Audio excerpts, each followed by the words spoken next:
Mr. Speaker, the House notes that Nigeria remains one of the foremost architects of South Africa's liberation, having committed enormous diplomatic, financial, and political resources towards the dismantling of apartheid, including sustained advocacy at the United Nations, the Commonwealth, and the Organization of African Union, the establishment of the South African Relief Fund, educational scholarships for South Africans, and the imposition of economic sacrifices on its own citizens in support of the struggle for freedom.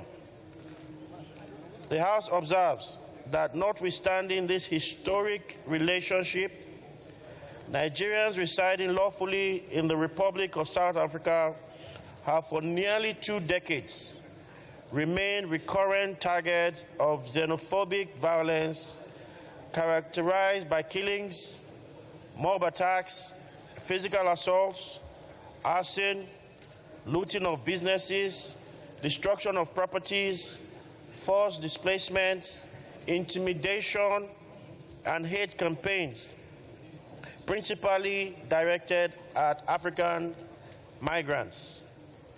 The House also observes that significant outbreaks of xenophobic violence were recorded in 2008, 2015, 2017, 2019, and 2021, and on several occasions thereafter, each resulting in renewed diplomatic tensions between both countries. Emergency evacuations of Nigerian citizens and repeated assurances by South African government that adequate preventive measures will be implemented.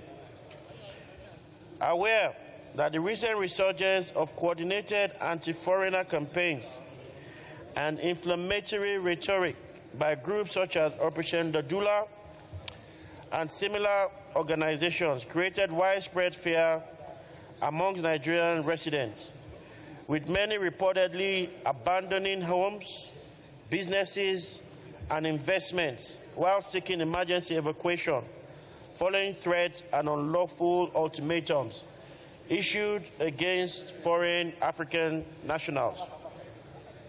Also aware that successive sessions of the National Assembly have on several occasions debated motions condemning xenophobic attacks against Nigerians in South Africa, expressed sympathy with victims and urged diplomatic engagement between both governments. But none of this has culminated in a comprehensive legislative inquiry to establish the actual number of Nigerians killed, injured, displaced, or the aggregate economic losses suffered by Nigerian citizens over the years. Worried that every successive wave of xenophobic violence has been followed by public condemnation and diplomatic protests without a corresponding institutional effort to comprehensively document the losses suffered by Nigerians, thereby denying the federal government and the National Assembly an authoritative evidential basis for policy formulation, legislative intervention, and sustained diplomatic negotiations. The House recognizes that a comprehensive legislative inquiry has become imperative, not merely to establish responsibility for the recent attacks, but also to document the cumulative human, economic, and social consequences of xenophobic violence against Nigerians in South Africa, with a view to recommending enduring legislative, diplomatic, and institutional solutions for the protection and reparation systems for Nigerians in diaspora.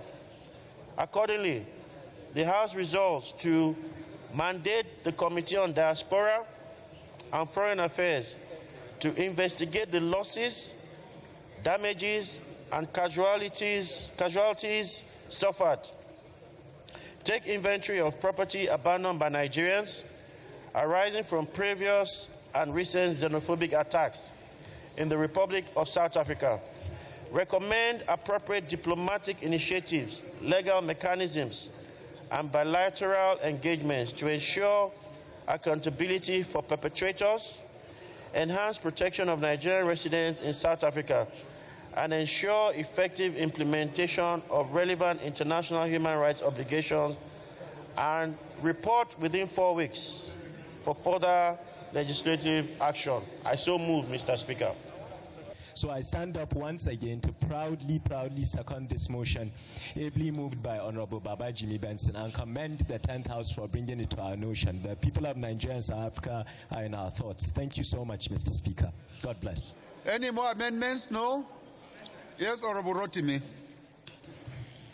Thank you very much, Right Honorable Speaker. Akitude Rotimi, I represent good people of Ekiti North 1 Federal Constituency, which comprises the Korea and Oyo local government. Mr. Speaker, I want to add to the prayer, which is to investigate the extent to which the South African government, through inflammatory rhetoric by public officials, acts of omission, or inadequate response by relevant institutions, may have contributed to the persistence of xenophobic attacks against Nigerians and other African migrants, and assess measures required to ensure accountability. Honorable Rotimi, I thought you have been preemptive. I thought he said it should be an investigative That's why, motion.